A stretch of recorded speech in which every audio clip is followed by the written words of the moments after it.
अक्षय कुमार जैसा आदमी कैसे फेल हो सकता है?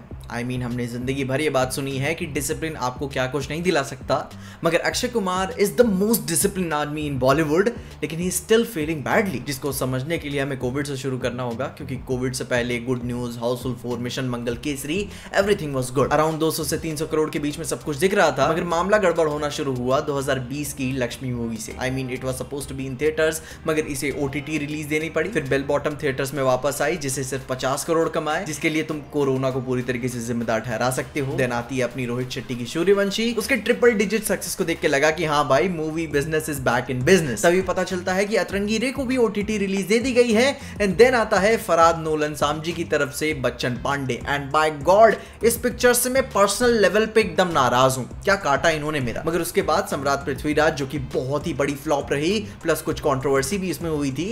एंड देन आती है अपनी रक्षाबंधन, कठपुतली, राम सेतु एंड अपनी लेटेस्ट में सेल्फी। Nothing is working. कायदे से देखे तो सूर्यवंशी के बाद उनकी 7 पिक्चरें फ्लॉप गई हैं। ऐसी बात नहीं है कि इनमें से सब खराबी हैं, कुछ बहुत बुरी से लेकर बस अब एवरेज ही नहीं है। सो कमी आ कहां रही है? बंदा मेहनत तो कर रहा है, लेकिन फिर भी लोग क्यों नहीं देख रहे हैं? एंड उसका सिर्फ मैं एक ही आंसर बता के दे सकता हूं कि पॉप कल्चर इंपैक्ट। जब तुम पुष्पा देखते हो तो तुम्हें क्या याद आता है? झुकेगा नहीं। जब तुम बैटमैन देखते हो तो क्या याद आता है? I am vengeance. लेकिन जब तुम सेल्फी देखते हो तो तुम्हें क्या याद आता है? या फिर बच्चन पांडे देखते हो, रक्षाबंधन, सम्राट पृथ्वीराज, राम सेतु, तो क्या याद आता है तुम्हें? ऐसी क्या खास बात है इन पिक्चरों में कि आज से 5 साल बाद भी इन पिक्चरों के बारे में बात करें हम? 5 छोड़ो, 1 साल बाद भी इन पिक्चरों के बारे में क्यों ही बात करेंगे लोग? कुछ तो ऐसे सेंसिटिव टॉपिक्स के ऊपर बनी होती हैं जिनके बारे में लोग बात करना पसंद ही नहीं करते, और कुछ तो मीडियोक्रिटी के नए आसमानों को छूती है। जो कि मैं आज भी कहता हूं कि टाइगर श्रॉफ और अक्षय कुमार 2 ऐसे एक्टर्स हैं जिनकी पोटेंशियल इतनी कमाल की है कि पूरे हिंदी सिनेमा को रीशेप कर सकते हैं।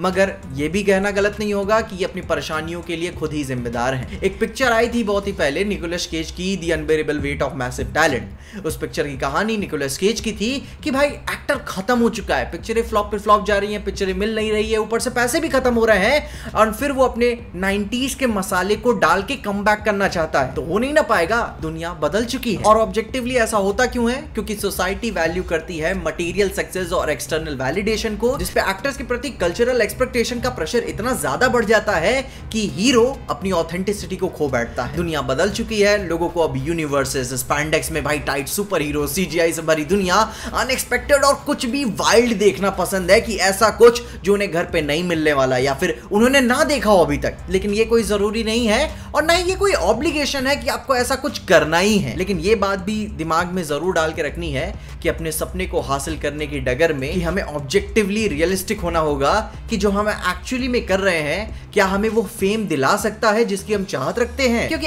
अगर तुम्हारा सपना बेकरी खोलने का है तो वो तुम्हें मेट गाला के रेड कार्पेट पे नहीं ले जा सकता। मगर ये जरूर कह सकता हूं कि अगर तुम अपनी चाहत को चाहने के बाद भी खुश हो तो तुम खुश रह सकते हो।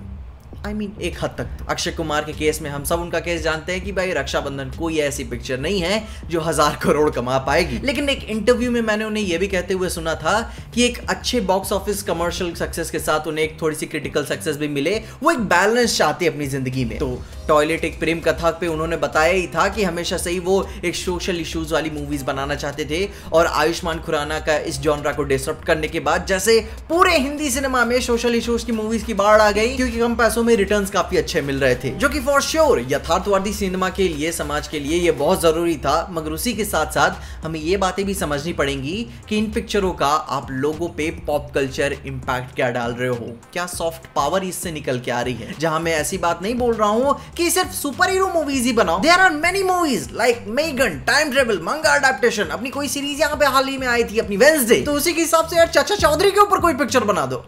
जिनके बारे में लोग परवाह करे, खुल के बात कर सके। क्योंकि तुम भी ये बात समझते होगे कि लोग देखना पसंद क्या करते हैं। लोग एक चमगादड़ के ऊपर उसकी पॉलिटिकल फिलॉसफी के ऊपर बात करना पसंद करेंगे, उसके बारे में सुनना पसंद करेंगे। लेकिन राम सेतु के ऊपर तुम्हें एक पूरा एनालिटिकल वीडियो ऐसे नहीं मिलेगा। तुम जानते हो कि लोगों को देखना क्या पसंद है। तुम्हें क्या लगता है कि मूवीज का लोगों पे पॉप कल्चर इंपैक्ट देना कितना जरूरी है?